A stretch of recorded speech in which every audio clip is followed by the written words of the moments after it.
अस्सलाम वालेकुम एवरीवन। उम्मीद करती हूँ कि आप सब खैरियत से होंगे। Forex trading engulfing course class number 9 है। आज हम डिस्कस करने वाले हैं buy engulf break, cell engulf, formed. अगर आप मेरे चैनल पर न्यू हैं और फॉरेक्स ट्रेडिंग सीखना चाहते हैं तो जल्दी से मेरे चैनल को सब्सक्राइब कर लें। यहाँ पे आपको फॉरेक्स के मतलब बेसिक से लेकर एडवांस तक नॉलेज मिलेगा। उसके अलावा मैंने इनगल्फिंग कोर्स भी अपलोड किया, आप वो भी सीख सकते हैं। आज की क्लास नंबर 9 में हम सीखने वाले हैं buy engulf break, cell engulf, formed. लिए बिना टाइम को वेस्ट किए हम बढ़ते हैं अपने टॉपिक की तरफ। अच्छा जी, by engulf break, cell engulf, formed कैसे होती है इसके बारे में जानने के लिए हम सबसे पहले ये मैंने एक स्ट्रक्चर बनाया है। ठीक है, आप इसको चेक करें कि मार्केट जो है वो इस तरह नीचे आ रही है और मैंने एक सिंपल बाय इनगल्फ जो है वो मार्क की है। ठीक है, जब भी कोई बाय इनगल्फ बनती है तो हम कोशिश करते हैं कि हम वहां से अपने लिए बाय की एंट्री जो है वो प्लान करें। ठीक है, जैसे कि हम H4 की कोई भी इनगल्फ मार्क करते हैं, वहां से अपने लिए कोई फिल्टर एरिया निकालते हैं और वहां से हम हमारे लिए बाय की जो ट्रेड है वो फाइंड करते हैं। ठीक है, मार्केट जैसे इस तरह एक बाय इनगल्फ बना देती है तो हम ये एक्सपेक्ट कर रहे होते हैं कि मार्केट जो है वो यहाँ से जब अगेन इस जोन में आएगी तो हम हमारे लिए यहाँ से एक बाय की एंट्री जो है वो प्लान करेंगे। ठीक है, इस तरह मार्केट इस जोन में आई और यहाँ से इसने हमें एक बाय की ट्रेड दी। ठीक है, ये तो हम यहाँ पे मार्केट से एक्सपेक्ट कर रहे होते हैं कि मार्केट जो है वो हमें यहाँ से एक बाय की ट्रेड दे देगी। लेकिन अगर ऐसा हो कि मार्केट हमारे जोन में आए और वहां पे वो हमें एक ट्रेड देने के बाद अगेन मार्केट उस जोन में स्टे करने के बाद वहां पे एक सेल इनगल्फ बना दे, ठीक है, तो हम वहां पे कैसे ट्रेड लेंगे इसके बारे में हम जानेंगे। ठीक, सबसे पहले हम इसको रिमूव कर देते हैं। मार्केट जो है वो इस तरह अगेन जो है वो इस जोन में स्लोली करके आती है। अब मार्केट इस तरह स्लोली स्लोली इस जोन में आ गई। ठीक है, जोन में आने के बाद मार्केट जो वो कंप्लीटली जोन के अंदर आ गई है।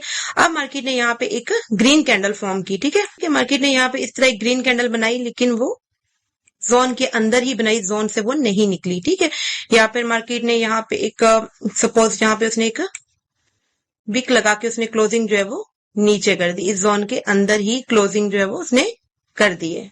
ठीक है, यानी कि यहाँ से मार्केट ने निकलने की कोशिश की है। मार्केट जो उसने हाई लगाया वो यहाँ तक लगाया, लेकिन जब तक ये H4 की कैंडल है, ये जो क्लोज होती है तो इसने ये क्लोजिंग जो है वो जोन के अंदर जो है वो कर दी है। ठीक है, अब जो नेक्स्ट कैंडल बनी है, ठीक है, वो रेड कैंडल बन गई और उसने इस जोन को नीचे की तरफ ब्रेक कर दिया है। अब ये जरूरी नहीं है, देखें अभी देखें कि मार्केट ने यहाँ पे ये बाय इनगल्फ बनी थी, इसी जोन में मार्केट ने यहाँ पे एक सेल इनगल्फ बना दी है। मार्केट ने यहाँ पे थोड़ा स्टे किया। ये हम H4 की कैंडल्स को लेकर चल रहे हैं कि हमने H4 का एरिया जो है वो मार्क किया। ठीक है, तो इसी तरह जब मार्केट यहाँ पे आपके जोन के अंदर ही, ठीक है, ऐसे सपोर्ट एंड रेजिस्टेंस बना के वो उसी जोन के अंदर ही स्टे करना शुरू कर दे और उसके बाद वो उस जोन को नीचे की तरफ ब्रेक कर दे। ठीक, जैसे कि ये इसने ब्रेक किया। ठीक है, अभी आपने क्या करना है, अभी ये जोन जो है ना ये हमारे लिए सेल के लिए यूज होगा, लेकिन उससे पहले हमें देखना है कि मार्केट जो है वो नीचे थोड़ा स्टे करे। ठीक है, यहाँ पे H4 की 2-3 कैंडल्स जो है वो क्लोज करे। ठीक है, यहाँ नीचे जो है वो H4 की कैंडल्स को क्लोज करे। ठीक है, अच्छा एक्सपेरिमेंट करे और उसके बाद जब मार्केट जो है वो इस जोन में आएगी ना तो फिर यहाँ से हम हमारे लिए सेल की एंट्री जो है वो प्लान करेंगे। ठीक है, तो ये था कि बाय इनगल्फ ब्रेक और सेल इनगल्फ फॉर्म्ड।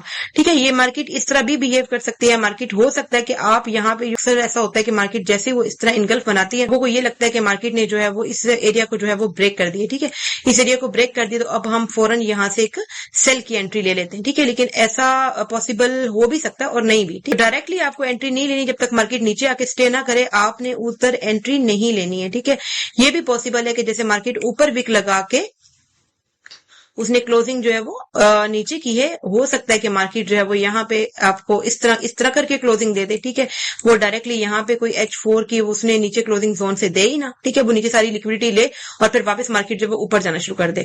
तो डायरेक्टली एंट्री नहीं लेनी जब तक H4 की कैंडल्स जो है वो पूरी कंप्लीटली नीचे क्लोज नहीं हो जाती। उसके बाद नेक्स्ट जो है कम से कम मार्केट जो है वो नीचे स्टे करे, 5-7 कैंडल्स जो है वो H4 के नीचे क्लोज करे। उसके बाद जब अगेन वो इस जोन में आएगी फिर हम यहाँ से हमारे लिए सेल की एंट्री प्लान करेंगे। ठीक हो गया, होप सो कि आपको इस चीज की समझ आ गई होगी कि buy engulf break, cell engulf formed कैसे होती है। ठीक है, अब हम इसको जाके चार्ट पे समझेंगे, तो इसके लिए हम चलते हैं गोल्ड के चार्ट पे। अच्छा जी, ये मेरे पास गोल्ड का चार्ट जो है वो ओपन है। ठीक है, अब हम यहाँ पे देखेंगे हमारे लिए एग्जाम्पल बाय इनगल्फ ब्रेक और सेल इनगल्फ फॉर्म्ड की। ये एक सामने ही एग्जाम्पल पड़ी है, दूर नहीं जाते। ठीक है, तो ये आप चेक करें कि यहाँ पे एक सिंपल बाय इनगल्फ जो है वो बनी है। ठीक है, हम इसकी मार्किंग करते हैं।